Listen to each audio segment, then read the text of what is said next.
Last January, I was fired from my job due to the pandemic. I couldn't pay my rent, but evictions were frozen, so I basically sat at home stressed and terrified that my unseen landlord would find some other way to drive me out onto the street. I felt like my fears were coming true when he showed up unexpectedly one evening, but I opened the door to find a smiling, stooped-over old man wearing a disposable blue mask and baggy clothes that hung from his skeletal frame. "Thought I'd go around meeting my tenants since we're all tied together for the time being," he told me, his voice quavering from age. "You can call me Mr. Durham." "It's nice to meet you," I lied, hiding my stress. "I'm sorry about not paying the rent this month. Everything's shutting down, and I lost my job and—" He waved away my excuses. "None of that, no worries. I'm an old bag of bones. What would I do with money?" He looked up, locking eyes with me, and took several seconds to lift his cheeks for a wide smile that I couldn't see behind his mask. "I'll waive your debt. All I ask is that you donate to a blood drive this month. Give back." I couldn't believe his generosity. "Really? That's so incredibly kind of you." He waved away my thanks the same as he'd shrugged off my excuses. "It's fine, no worries." He slowly gripped my wrist and squeezed it for a long moment. "Do you need me to send you some nice home-cooked meals? Got to keep your strength up in these trying times." Surprised at his physical contact, but, as always, chronically incapable of accepting gifts, I shook my head. "I'm all right, thanks, though." He removed his hand, but soon brought it back with a little red card. "Here's the blood drive's address." Oh. Taken aback, I gazed down at the card in my hand. "You had a specific one in mind?" He winked. "Got to make sure you actually do it." With that, he turned and hobbled away at a snail's pace, leaving me to feel subtly violated in an odd way I couldn't quite put into words. But what choice did I have? If I could avoid being homeless by donating blood, well, I had to do it. The next day, I went to the address on the card. It was only a few blocks away, but the walk took me in an unfamiliar direction, past heavily trafficked roads thick with car exhaust, and down labyrinthine side streets full of shuttered businesses. The directions on my phone told me to turn into a dead-end alley, but I stood there at the mouth for a couple minutes, struggling with my trepidation. I could see the steel entranceway from here, and a small red sign. Why was there a blood drive through a barely marked door at the end of an alley in a semi-abandoned part of town? Nobody else went in or out while I waited, but the afternoon was wearing on, and I told myself to get it done before sunset. I didn't want to walk home in the dark. So, after I texted a friend my location in a semi-joking manner, I headed down the narrow, clean alley and grabbed the door handle. Within was a white waiting room. The chairs, the walls, the floor, all spotless ivory. A nurse with pale skin to match sat at a white desk reading a book. I couldn't see anything but her eyes behind her mask, and she ignored me until I walked up and said, I'm here to give blood." She glanced over from her book, looking first at my hands, then around my upper body, as if expecting me to be holding something. Confused, I added, "For Mr. Durham?" "Oh." She turned in her chair, grabbed some forms, and handed them to me. "Fill these out." Not unexpected, I supposed. I sat in a chair and filled out the forms with a red pen, on edge because of how oddly silent this place was. I didn't hear anything beyond the waiting room, and I still saw nobody else entering or leaving. I was definitely feeling nervous, but I thought it through. Why would anyone here hurt me? If I didn't return from this place, the authorities would immediately connect my disappearance to Mr. Durham because of the text I'd sent my friend. On top of that, the nurse behind the desk was genuinely bored. I watched her out of the corner of my eye. If she was part of some sort of organ thieving or human trafficking ring, she'd be on edge just like me. At least I thought. Instead, she just sat reading. I leaned to look. Oh, 50 Shades of Grey. She saw me looking and narrowed her eyes. My cheeks burned. Right, not a human trafficker. Taking a deep breath, I stood up and returned my forms. "Follow me," she said, leading me back through a set of pearl doors into a sterile hallway. I glanced back at the front desk, about to ask whether it was okay for her to leave it unattended, but it didn't seem like anyone was coming in regardless. I followed her into a standard medical room and sat on the chair within. She had me make a fist and tense my arm. She cleaned a particular spot, and then brought a very large needle towards me that was connected by a tube to a hanging bag. It was only as I felt that familiar enervation from having my blood drawn that a thought occurred to me. I hadn't asked for proof that Mr. Durham was actually my landlord. He could honestly have been anybody, walking up to apartment doors in search of suckers on behalf of. I lifted my head suddenly, fighting an overwhelming, draining feeling. "Take it easy," the nurse told me. "You passed out." She removed the needle, and I blinked groggily.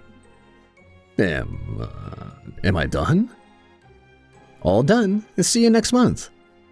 "Oh, I'm not coming back." I stopped halfway through my sentence. I'd assumed this was a one-time thing, but if it was in lieu of rent, it'd have to be monthly, wouldn't it? She led me back to the front, and I stumbled into evening twilight feeling light and shaky. Well, they hadn't killed me or stolen a kidney, right? I touched my abdomen. No surgery scars, thank God. Later that night, I sat around talking about it over a group video call with my friends. Feeling tipsy after a single beer, I explained what had happened in dramatic fashion.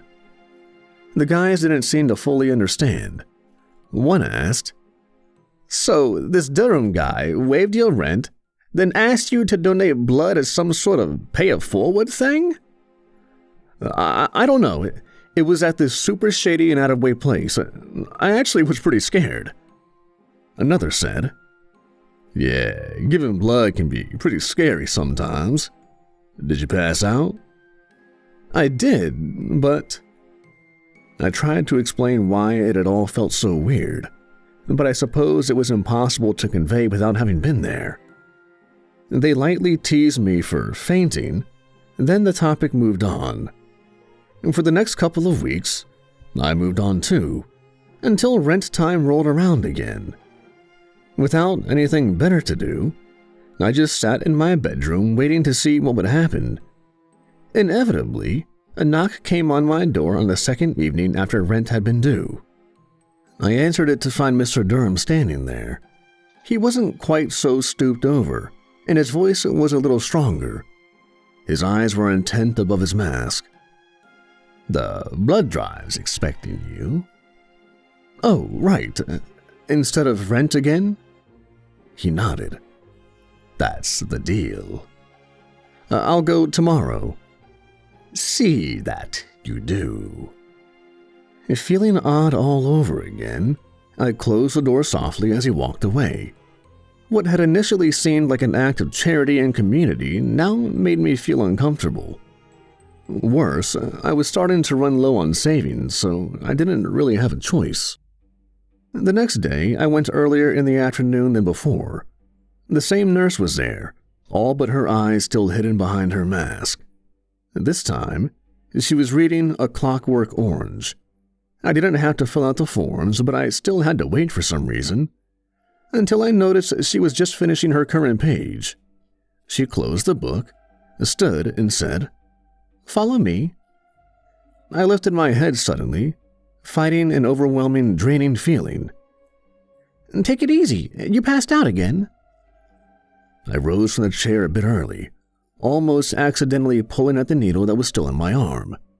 I was in the back room, though I couldn't quite remember walking in there. She put a small bandage on my arm, then let me stumble out. I felt groggy, and it was nearly sunset. I was confused about the time, but I made my way home, fighting the urge to pass out again. Once I got there, I crashed in bed, and I only woke up the next day. Over a group video call, it was my friends that told me, "Aren't you supposed to wait 2 months in between blood donations?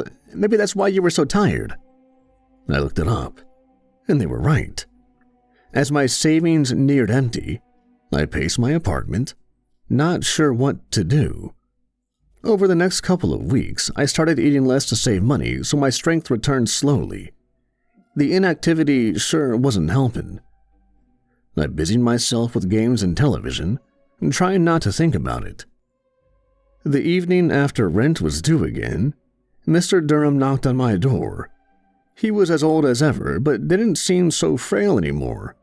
He told me simply, "The blood drive's expecting you." I'm too weak. It's too soon." "I'll have meals delivered. Nice, full, hearty meals on me. Will keep your strength up." I frowned openly at him for the first time. "I'll find a way to pay you money." "Like I said, I don't want your money." His eyes were quite serious above his masked and unseen expression. "I want you to donate blood." "Then I'll do it at another place." "No, it has to be that one." "Why? Why do you want me to donate blood at that specific place?" "I don't owe you an explanation. Do it, or face the consequences," he said, his tone final. He strode away, and I glared after him. He'd put on the manner of a nice old man at the start, but now he felt vaguely menacing. But what choice did I have? I lifted my head suddenly, fighting another overwhelming, draining feeling. "Take it easy," the nurse told me.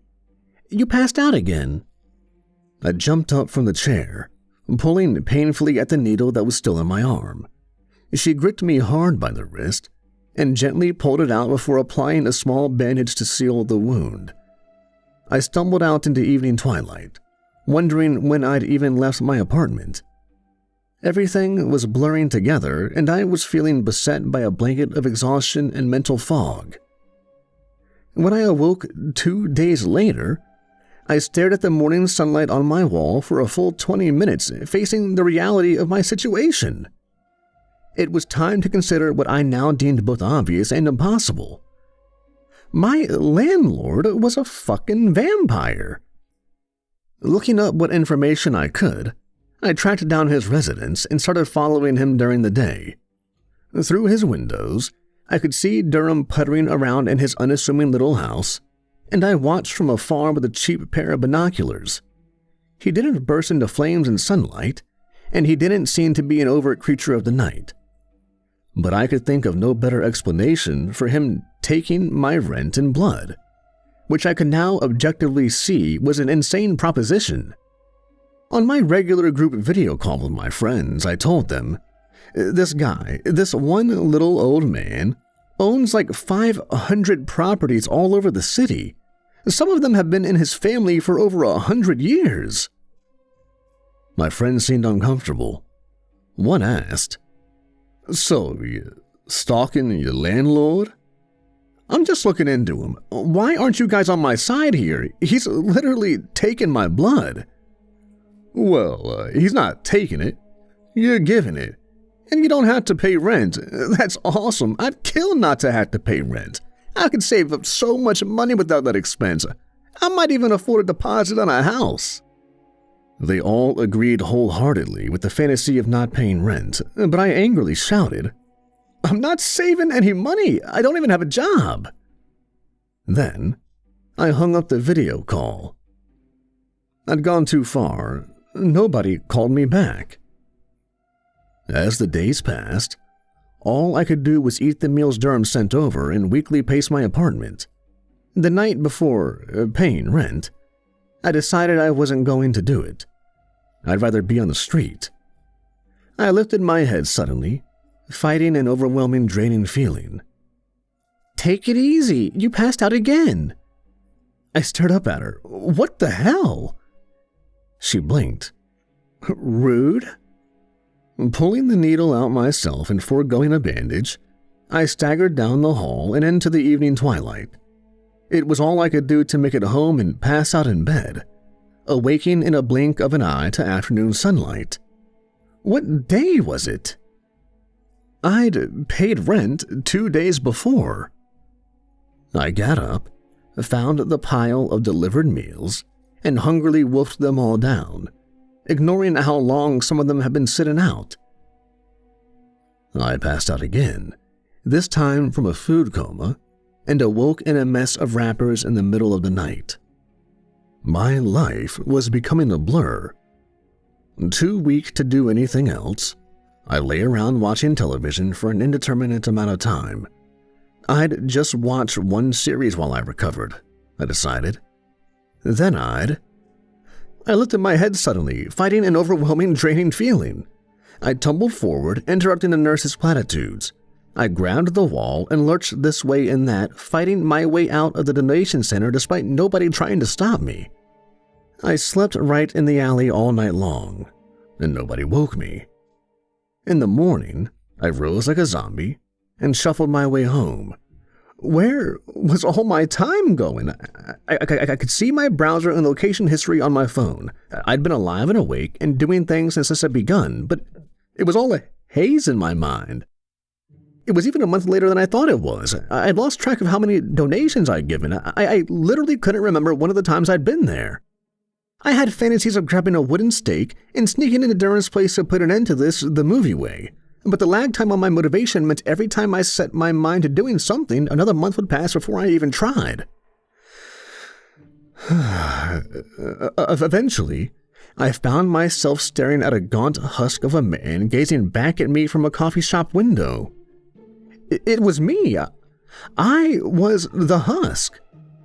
I'd lost touch with all my friends, I'd left all my plans by the wayside, and I barely had enough energy to survive each day. I didn't even have the energy to cry. I just asked strangers on the street for change. A laborious process which took hours and drained all I had left. They were quite giving once they really noticed me and saw how sick and listless I was. But it took a lot of convincing to get anyone to actually look at me. I bought a bus ticket and crumpled in a rear seat. I lifted my head suddenly, fighting an overwhelming, draining feeling. I screamed incoherently and finally shed a tear, but it wasn't the nurse. The kindly old bus driver shook me again. "You all right, kid? You look like you're half dead." I shook my head. No, I need to go home. I need to go home." He glanced around at the empty bus, then back at me. "You know where it is?" I held out my phone, which I'd used to map the route the day before. "You just hold on. I'm not supposed to do this, but I'll drop you off at home before I clock out for the night." I just kept crying, desperate to go home. I can't imagine what my parents must have thought, seeing a commercial bus pull up directly to their house, but that saint of a man must have knocked on their door and explained things. I awoke in my childhood bed some unknown number of days later, finally able to think again. Weakly, I climbed out of bed and made my shaky way downstairs, where my worried mother immediately rose from the kitchen table and hugged me. My father was close behind, asking me what the hell happened to me. All I could explain was that my landlord had been taking my blood. That was enough to make my parents horrified and defensive. They took me to the emergency room, where I checked out to ensure that I wasn't literally dying. Then they sent me home, and I was put back into my bed with strict orders to rest, drink, and eat very carefully for several weeks. I was almost starting to feel better, but then Durham found me. I was sitting at the kitchen table one morning when my father entered with a letter in hand. He looked to my mother with concern. "We're being sued." "Sued?"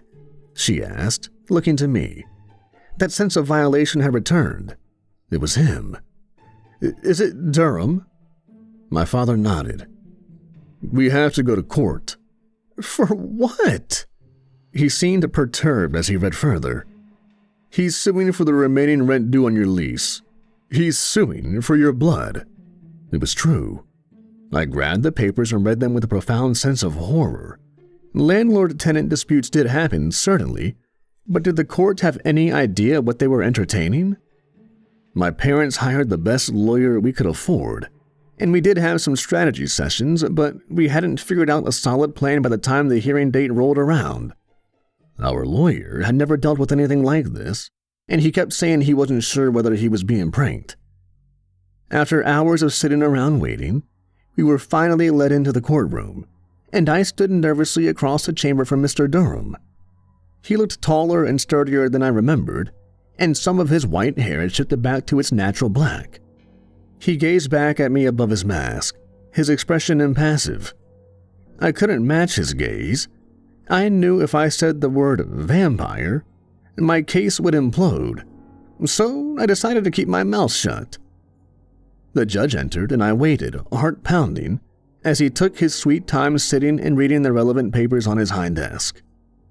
Could Durham hear my pulse racing in my ears? For some reason, I believed that he could. I felt like a prey animal standing stock still near a predator. Finally, the judge looked over at me. "You're the tenant?" My lawyer elbowed me, and I said, "Yes, Your Honor." "Did you sign these?" He held out some forms. My lawyer went forward, took them, and brought them back to me. I scanned over photocopies of the paperwork the nurse had given me in my first blood donation. I hadn't really paid attention then, assuming they were basic medical information forms, but I could see now that they were loan conversion papers to sign up for rent payment through blood instead of money.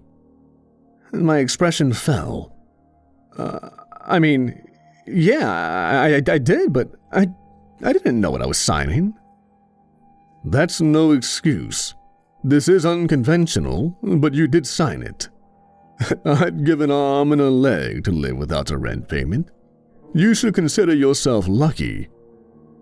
I looked to my lawyer, who shrugged. I saw him glance past me at Durham and nod a moment later. Horrified, it occurred to me that our top player had been practically useless at helping us, and might have been for a reason. Taking a step from him, I said, "I won't live in that man's apartment." "That's up to you. But you still owe the rest of the year-long lease you signed. I see Mr. Durham here has been even feeding you out of his own pocket. It seems to me like you're a charity case that's trying to pull one over on this fine, upstanding citizen. I'm considering ordering a summary payment in full right now." I looked to my parents behind me, who seemed confused, while my lawyer remained silent. Putting two and two together, I protested. A full year of blood donations given all at once would drain me dry. It would literally kill me. The judge hesitated. "Oh, right. Guess I didn't think about that. Such a strange case." He took another look at his papers. "All right. What I'll do is make the full payment due immediately as a debt, but you can pay in installments with interest." "Interest?" I shot back, raising my voice. "How can I pay interest on giving blood? I can only donate so much at a time, and then I have to wait. This will make me owe him indefinitely." "That's for you and Mr. Durham to work out, I suppose. If you don't pay, I'll have you imprisoned, and then they'll just take it from you there." The judge sighed and raised one eyebrow. "You kids, I swear. You knew what you signed up for. Now it's your responsibility to pay what you owe." Raising my voice even louder, I lost my composure and shouted, "Is this a joke? This man is a damn vampire." "Now listen here, insults do not belong in this courtroom." "I'm not insulting him. I'm saying he's an actual in-the-flesh vampire. Why the hell do you think he wants me to pay in blood?" The judge balked. I felt like I was getting to him, and then I saw him glance over at Durham and Askins. Mr. Durham nodded slightly. Oh. It was like that. The lawyer, the judge? This was all a sham. Mr. Durham owed 500 properties in this town, and who knew what else? I'd walked into a damn death trap. I darted to the back, speaking to my parents. "Mom, Dad, we gotta get out of here. We gotta move away. He's gonna drain me dry for the rest of my life." My dad seemed uncomfortable. I could tell he just saw this as a normal courtroom. He thought the system was functioning and that something must be wrong with us, not them. I don't know, son. You did know what you were signing up for. It's every individual's personal responsibility to pay what they owe. That's what I was taught. And it worked out for your mother and me. I pleaded with my mother. She winced sadly, but said, "Listen to your father. He knows best. And I'm sure everything will turn out all right so long as you make your payments." I looked to some of the other watchers in the room, who were quietly awaiting their turn in the stands, but they had their own problems. They avoided eye contact with me. Fine. Forget my dignity. Going up to Mr. Durham, I told him, "Look, I'll give you my blood. I'll give it to you regularly for the rest of my life. Just let me do it at a pace that doesn't leave me barely alive." His eyes were ice cold above his mask. "Why should I?" He was actually asking me. He wasn't being rhetorical. Surging with energy, I let it all flow forth. I just want to live. I don't have big dreams. I won't ask for much. I just want to be a person. I want to have friends. I want to watch TV shows. I want to go on walks. I want time." Tears ran down my face as I thought about the fog I'd briefly escaped. I just want time. I want to be a person. Can't I just be a person? Considering my words, Durham's cold eyes jumped to the judge. I followed his gaze. The judge's eyes were misty, but he was far more scared than he was compassionate. At the other stand, my lawyer had his gaze averted. His knuckles were white on the handle of his briefcase. They both knew exactly what they were doing. I looked back up at Durham. No. My heart sank like a rock. What? Why not? He almost seemed surprised I didn't know already. Because I don't care. The judge said something by way of dismissal of the conversation, and I found myself being let out by my parents in a daze. Durham had come to me in the guise of a kind old man pretending to have my best interests at heart. But behind that act was an inhuman monster. He was going to drain every last drop of vitality from me and leave me a husk. And he didn't care one single bit. It was only on my stunned car ride home that I started receiving messages from the friends that had recently left me behind. They'd all heard of my case by word of mouth. Apparently, I had set a precedent, and they were all excited to convert their leases to paying in blood instead of money too. It was the only way to get ahead, they said, to save enough money on rent. And maybe, just maybe, they could buy a house of their own and never have to pay rent again. It was the only way to beat the system. I lifted my head slowly. No longer fighting. The overwhelming, draining feeling